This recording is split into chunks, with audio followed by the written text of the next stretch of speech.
इसकी तरफ देखा और कड़क कर बोला, ऐ लकड़हारे, मुझे तेरी ये बेसे पैर की कहानियां सुनने की जरा भी फुर्सत नहीं। तू घी देने वाली जादुई बकरी, भला ऐसा भी नहीं होता है? मैं तुझे आखिरी बार समझा रहा हूँ, आज के बाद यह झूठा इल्जाम लेकर दोबारा मेरे सामने मत आना। और खबरदार, जो तूने दोबारा अपने शरीफ पड़ोसी को तंग किया या इस पर कोई इल्जाम लगाया तो मैं तुझे ऐसी सख्त सजा दूंगा कि तू जिंदगी भर याद रखेगा। समझ गया? अब चला जाए यहाँ से। गुर्रेज का दिल टूट गया। उसकी आंखों में इंसाफ की जो उम्मीद थी वो बुझ गई। वो मायूस और टूटे हुए कदमों से अपने घर वापस लौट आया। अब उसके पास कोई चारा न था। उसकी जादुई बकरी जा चुकी थी और जो लोग इंसाफ करने वाले थे उन्होंने ही झूठे को सच्चा और सच्चे को झूठा ठहरा दिया था। गुलरेज ने एक ठंडी आह भरी और अपने नसीब को कोसते हुए चुप हो गया। मगर उसके सामने अब रोजी रोटी का बड़ा सवाल मुंह खड़ा था। मजबूरन गुलरेज अपनी जमा पूंजी से जो उसने बकरी की कमाई से जोड़ रखी थी अपना घर चलाने लगा। मगर बिना किसी आमदनी के वह जमा पैसा भला कब तक चलता? धीरे धीरे मुझे पीछे से किसी ने मारा है और मैच टाई होने वाला है। फिर एक एक करके अपने मटके बेचे और आखिर में अपने वे प्यारे गधे भी जिन्हें उसने बड़ी मेहनत से खरीदा था औने पौने दामों में बेच देने पड़े। उसकी खुशहाली देखते ही देखते फिर से मुफलिसी में बदलने लगी और वह सुनहरा दौर एक ख्वाब की तरफ बिखरने लगा। देखते ही देखते वह दिन भी आ गया जब गुलरेज के पास कुछ भी न बचा, न पैसा, न माल, न सामान। घर का चूल्हा फिर से ठंडा पड़ने लगा और राशन खत्म होने लगा।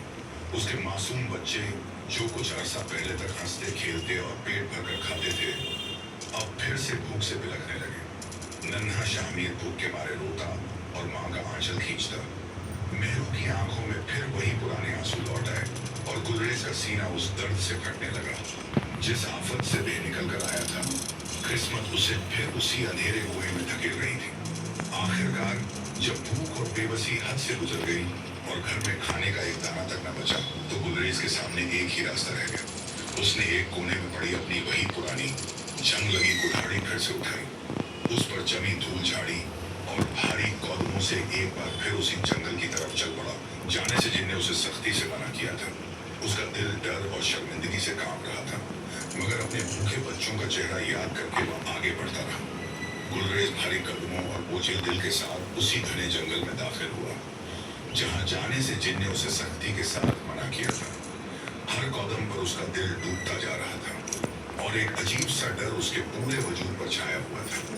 वह बार बार सोचता कि अगर जिनने उसे दोबारा यहाँ देख लिया तो न जाने उसके साथ क्या सलूक करेगा। मगर जब उसे अपने भूखे बच्चों के मुरझाए चेहरे याद आते तो उसके कदम खुद ब खुद आगे बढ़ जाते। भूख एक ऐसी मजबूरी है जो इंसान से उसका डर तक छीन लेती है और गुलरेज इस वक्त उसी मजबूरी के हाथों लाचार था। वह उसी पुराने हिस्से में जा पहुंचा जहां कभी उसकी मुलाकात जिनसे हुई थी। वहां की हवा अब भी उतनी ही भारी और रहस्यमय थी। गुलरेज ने एक बड़े दरख्त को चुना, थोड़ी देर ठिठका, फिर एक गहरी सांस ली और कुल्हाड़ी हवा में उठाई। मगर इससे पहले मैं ऊपर चढ़ा, कोई भी देखे ना, ये देखिए ये भागा, ये धुएं का बबूला उठा और वही जिन एक बार फिर उसे सामने नमूदार हो गया। मगर इस बार उसका चेहरा गुस्से से तमतमाया हुआ था और उसकी आंखें अंगारों की तरह दहक रही थीं। जिन गरजती हुई आवाज में बोला, ऐ नाशुक्र इंसान, हमने तय किया था कि तू दोबारा कभी इस जंगल में कदम नहीं रखेगा। फिर तेरी इतनी हिम्मत कैसे हुई कि तू हमारी दी हुई नसीहत को भुलाकर यहाँ चला आया? क्या तुझे वह जादुई बकरी काफी नहीं थी जो तुझे खुशहाली की जिंदगी दे रही थी?